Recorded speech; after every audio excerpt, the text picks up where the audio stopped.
It's always nice to meet a hero and a star, and we've got one for you. And he's ginger, and he's at Radio 2, and he's the biggest name in radio. Chris Evans, how are you? Well, thanks for that intro. Some of it's true, some of it isn't, but thanks anyway. I'm fine, how are you? I'm ever so good. Let's go one by one then. You are here at Radio 2, you are the biggest name in radio, and you're about to take over the breakfast show. How do you feel? Well, I'm not the biggest name in radio. That's definitely not true, because Sir Terry Wogan definitely is. I'm very honoured to be taken over from him.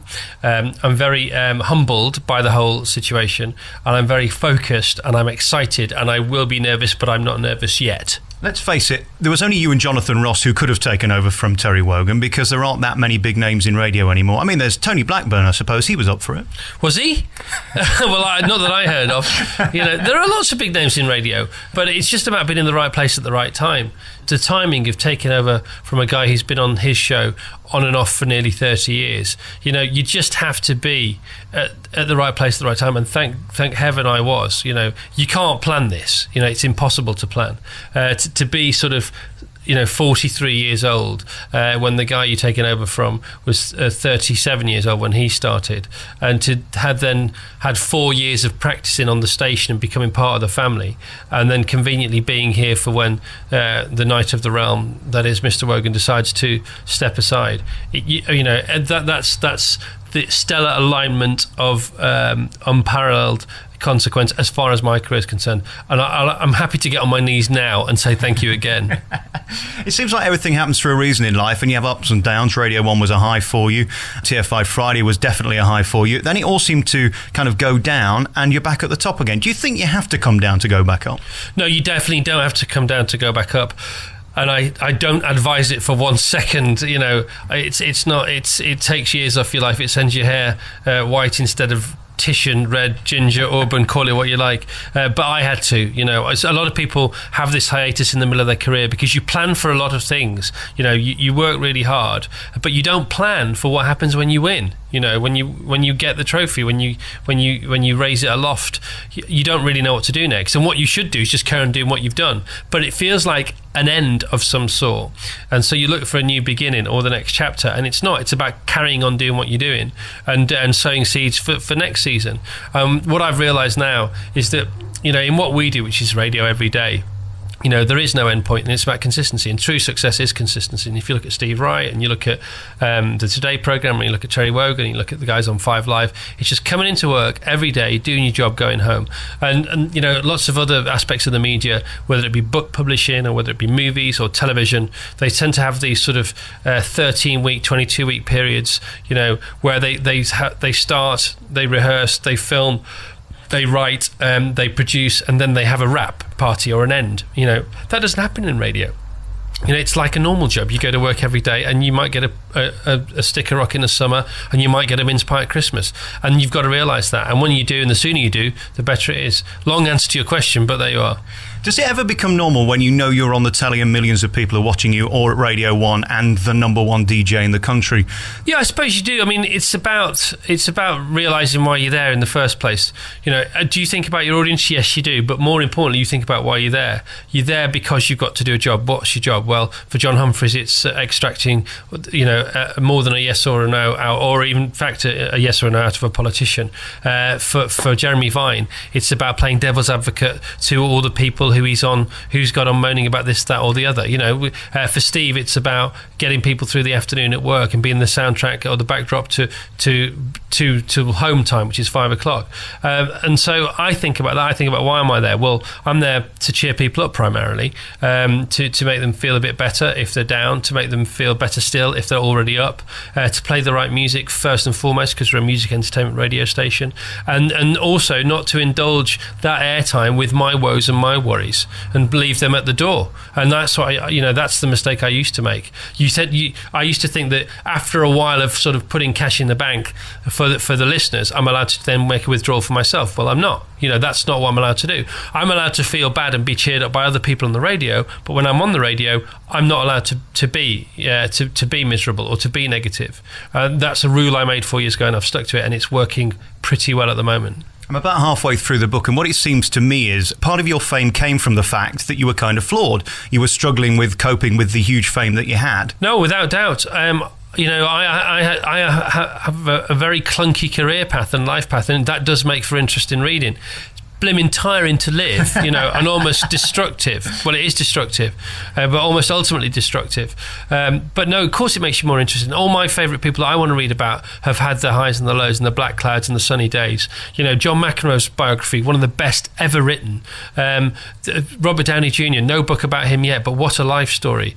I always find people who are talented and have something to offer and then struggle with that, but for some kind of almost justifiable reason, more interesting. And especially if they come back. And if they come back, there's that great saying, that does not destroy you can only make you stronger.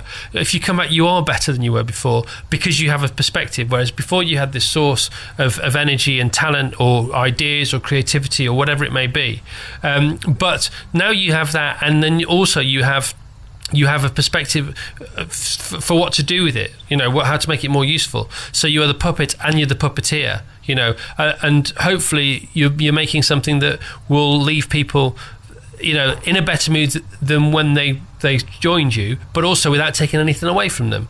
It's a positive, creative, additional sense of having been entertained than a dirty one that leaves you ultimately, feeling a little bit less of a human being inside. There's two things I've learned from the book. It seems to me the more creative you are, the more disciplined you have to be. And secondly, as much as being a great talent and entertainer, you've got to be a brilliant businessman, because you're both, aren't you? No, I'm a terrible businessman. I'm an awful businessman. If I was a good businessman, I'd still have most of the money that I once did, and I don't have that. And it's not because I've spent it, it's because it's just disappeared. So no, I'm not a good businessman.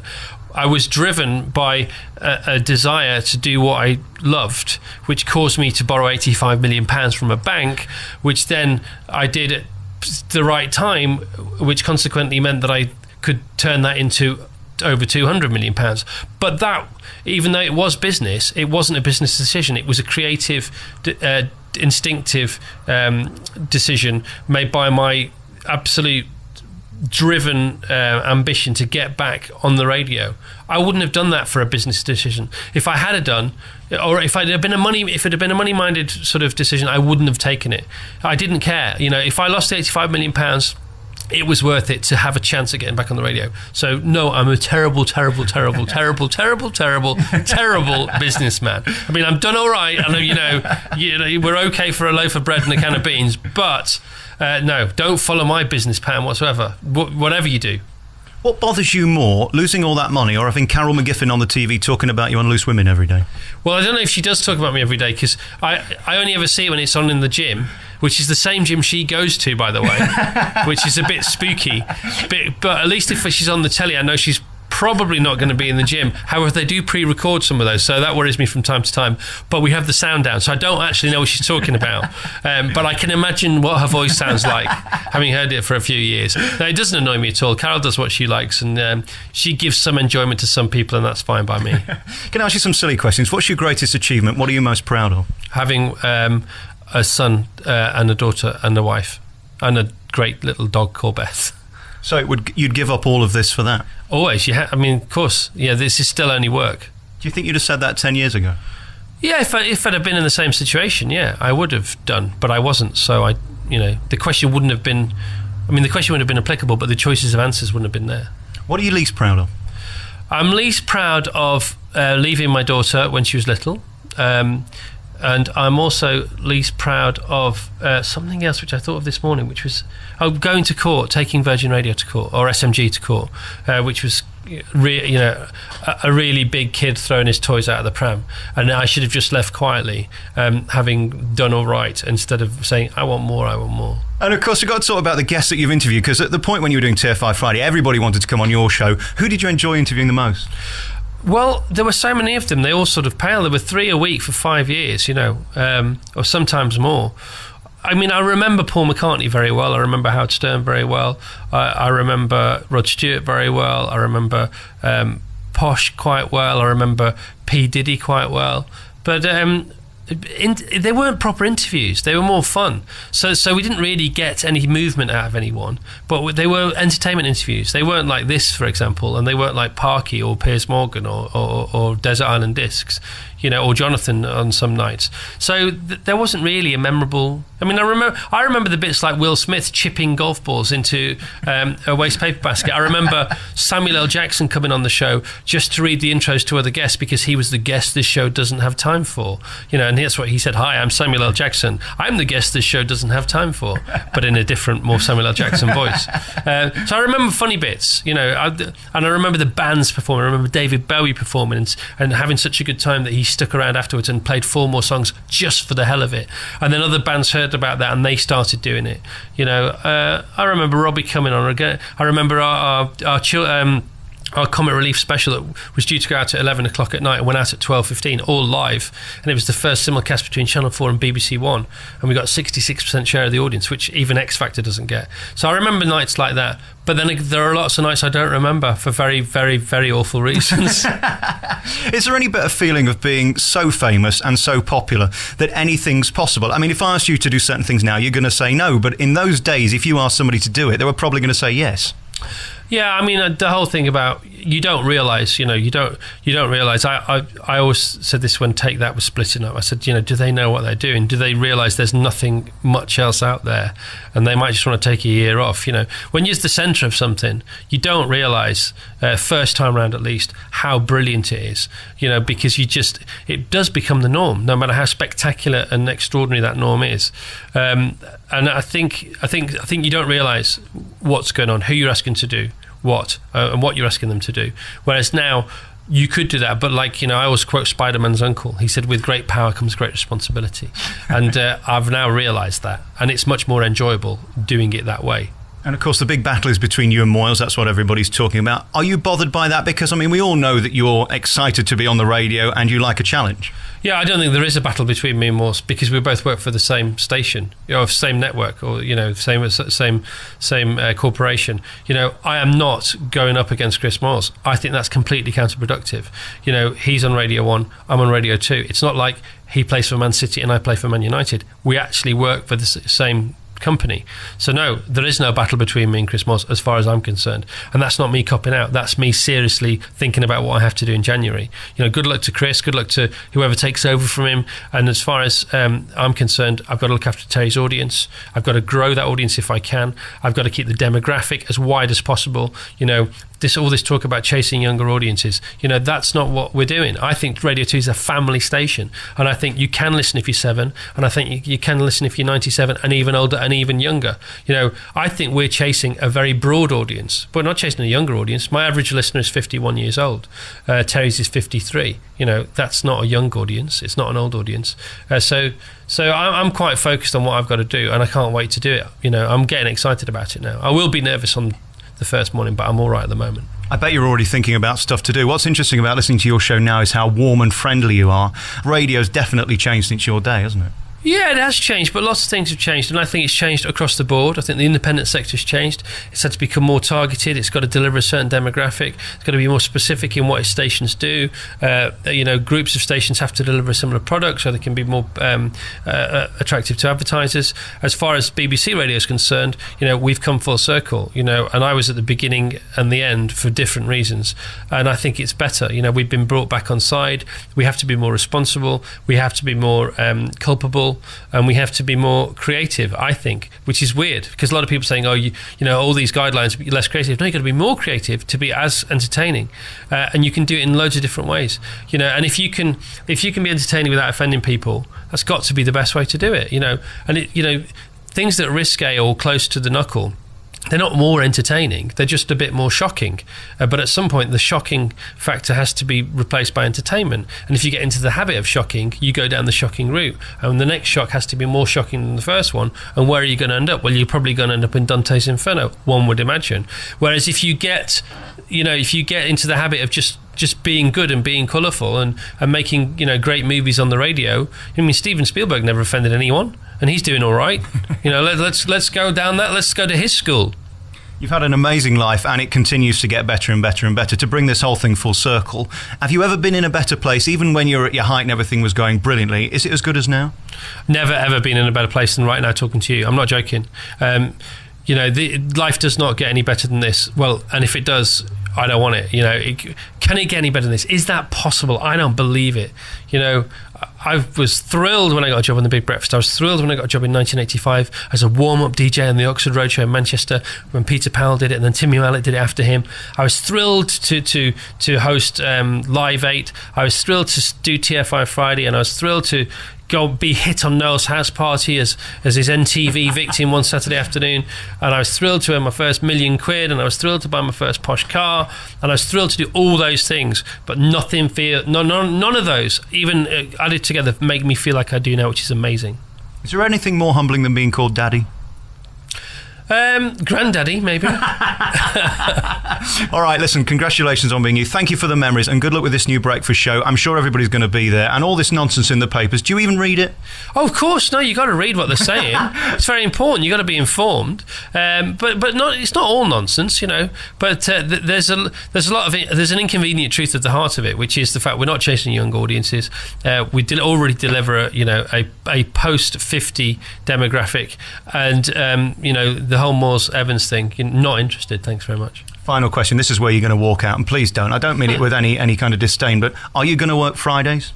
Of course I'm going to work Fridays. If I told you what... There was a conversation about Fridays, but the conversation was, should I do 2 shows on a Friday instead of just the one? Because I wanted to do the All Request Friday as well. So I'm the opposite now. I want to do double up on the Friday shift. Maybe that's some kind of guilt, deep at the back of my mind. But of course I'll be working Fridays. Getting into these interviews is always the difficult bit. Once you start talking, you're fine. Yeah. How do you do it then? Help me. What? How do we what? How do we get into them? Yeah, how do I do this better so that you don't get offended that I'm nicking somebody else's lines? I'm not offended at all. No, what I always used to do, well, not used to do, but what I discovered after a while is when you write your questions down, yes, you then look back at them and you realise that the first few questions are warm-up questions for your brain as you're writing them. So you get rid of those, yes, and then you get rid of the next few, and you sort of start asking your questions 2/3 down the list. That's probably a good opening question. Well, there's my first mistake. You see, I haven't written any questions. So oh no, well, but you must have some in your mind. So you basically you don't warm up. You just get straight in there, I'd say. Well, it's kind of disarming people as well, because it's always a bit tricky. People think that you're going to like me and I'm going to like you, but that's not necessarily the case, is it? No, I don't think that necessarily. But you'll come at the interview from a different tack and that'll be fine. I don't mind. See, the problem is if you give somebody the chance to... If you give them a settler... So some TV producers will say, let's give them a settler question. But the point is, if they don't want you to ask them a question... Well, any more questions, if you give them a settler question, it could be your last question of a 7-minute interview if they then choose to talk for 7 minutes.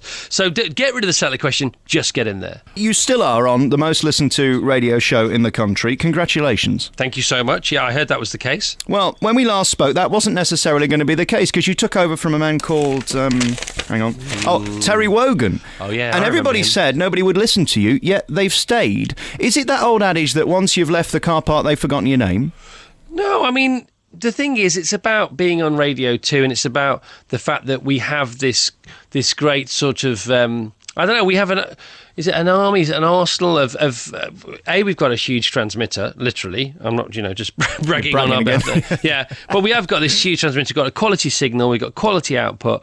And so, you're going to get an acquired backstory of listenership. So I actually thought the listeners would drop off when I took over from Terry, then stabilise, then hopefully go up. But it obviously, as we know now, that's not what happened. They jumped by 1.5 million or whatever it was. When I read your first book, we're going to get onto your second book, which is the reason you're talking to me. I mean, you're not wasting your time for nothing. Memoirs of a Fruitcake is out now by Chris Evans. The one word that sums up your first book was tenacity. You just didn't stop, did you, until you got where you wanted? Yeah, but it was enjoyable. Tenacity. The thing was, I wasn't doing it as a means to an end. I was doing it because it was a brilliant journey, and it was hard work, not in the sense of a soldier or a nurse or anything like that, but it was long hours, but I loved every second of it, and I learned something new every hour.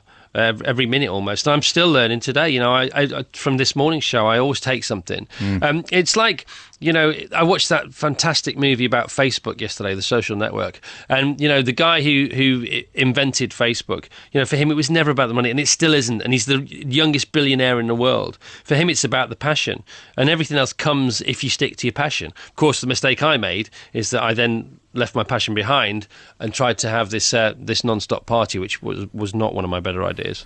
I always think of you when I speak to bosses and say, I'm amazed how you go on air in the morning sounding like you're enjoying it. Isn't that the job? Well, it is the job. It's the job. It's the job. It's also knowing that you have a purpose, because a lot of people don't have a purpose and go to work because they've got to earn money, because they've got to look after themselves and their family. But for a while, you know, I always had a passion. My passion was trying to get a job on the radio or trying to get a job on the telly, because I loved all that when I was a kid. So it's like somebody wanted to be a footballer or a racing driver or whatever it may have been. But then the fact that you have this thing, you get up and you love every second of it, is fine. And it's not a put on, because you can't put on for that long. They say, you know, in radio finds you out because you're on so much. So you can't on telly, or, you know, if you're in a movie or if you're writing a novel, you can create a character who does that particular job. And on radio, some people try and do that, and it doesn't work because there are too many hours. You have to end up, yourself will out, you know, especially if you're on for 3 hours every day, as you know. If they were sat in front of you, your listeners, your mind would explode. Comedians do big arenas, 30,000. You've got millions of them. Do you think about that, the number of people who are listening? No, but it does help, because it helps with the amount of traffic you get back when you say something. So the energy is everything, we know.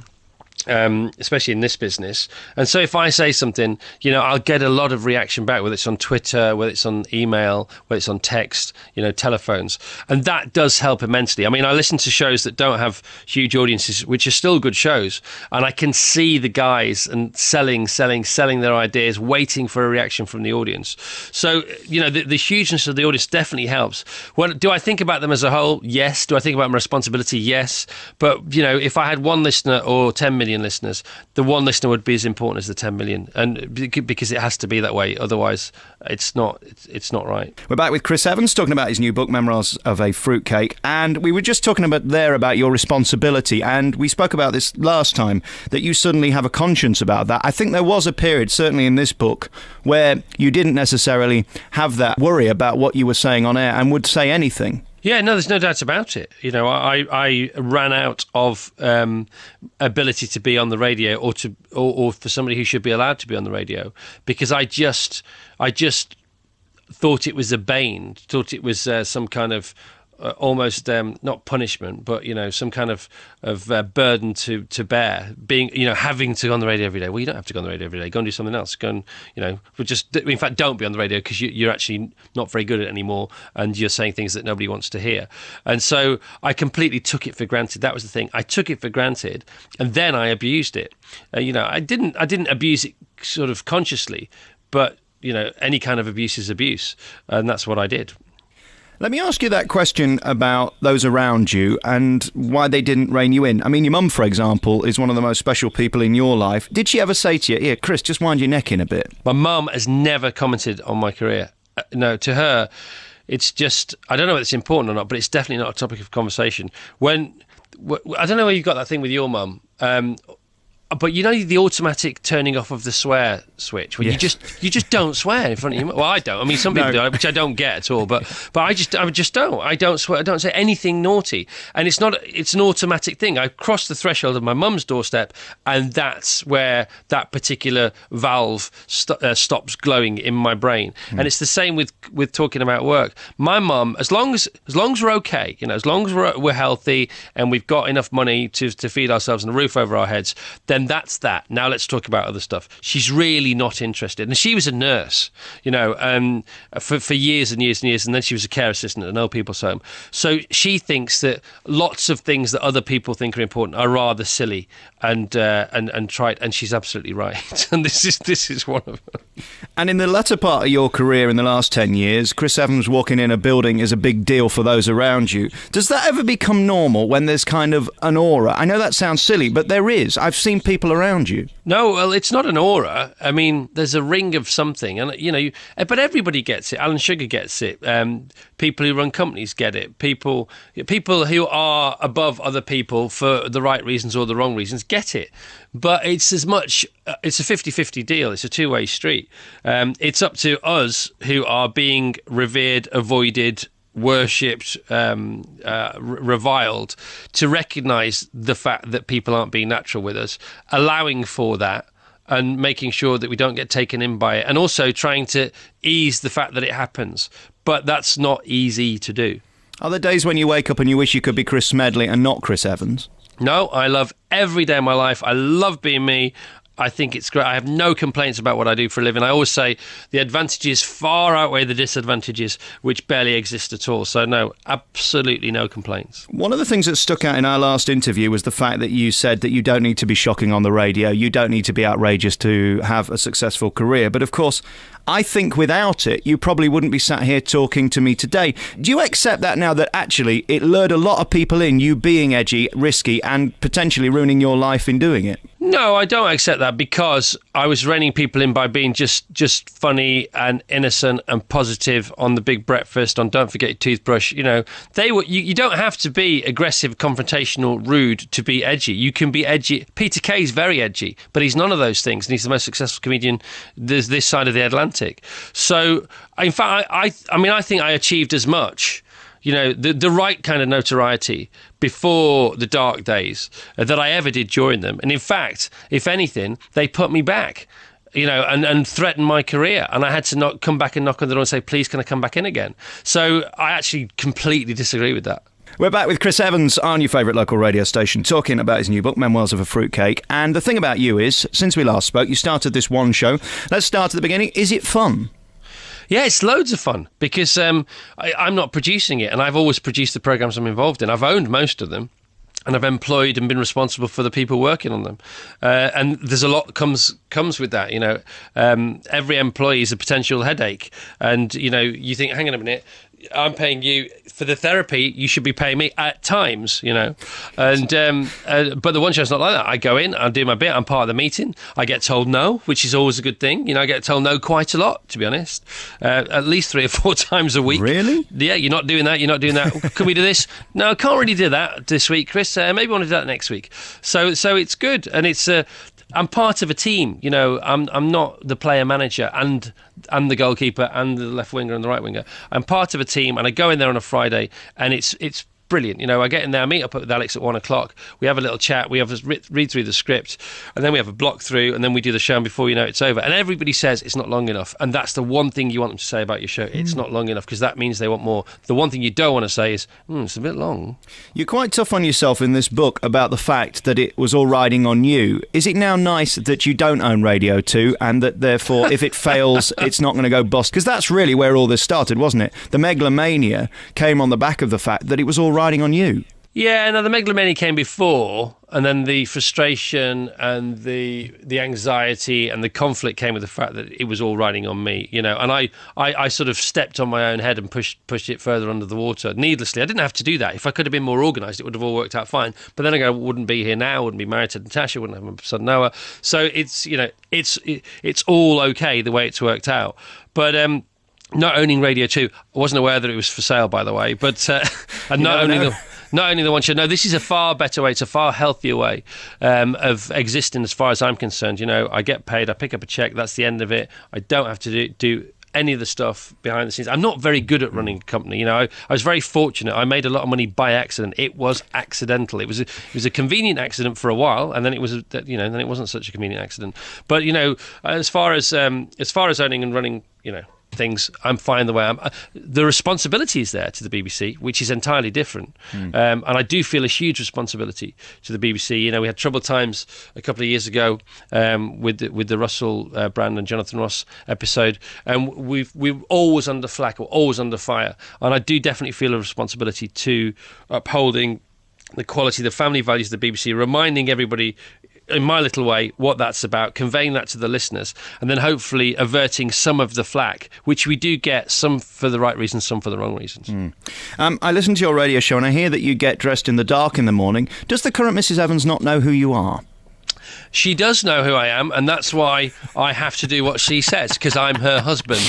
And she's now got this app on her phone. Yes. And if she's in a good mood, she will turn that on as a guiding light on the other side of the bedroom to get me to the door. But I've got one shot at that. So if she turns on the app that guides me to the door, and then I exit the bedroom and have to re-enter, I don't get the guiding light again. I get one shot and that's it. Some BBC stuff, The One Show. In terms of the future of that programme, do you think it's working as well with Alex and Jason as it is with Chris Evans and Alex?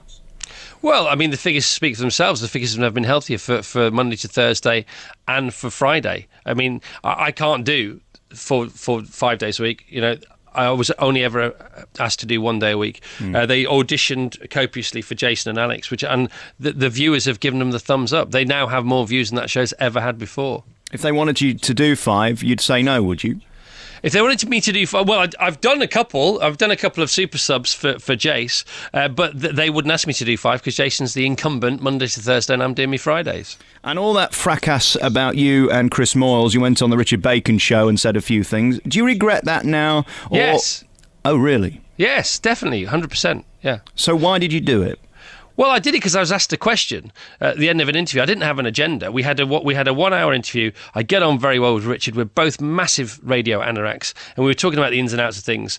And I shouldn't have said what I said publicly about a guy who's on the same team. And I shouldn't have said that. You know, I think Chris is good enough, old enough, wise enough to make his own decisions. And I shouldn't have said. You know, when Richard said to me, "Do you think he should leave?" I should not have said yes, even if I thought it.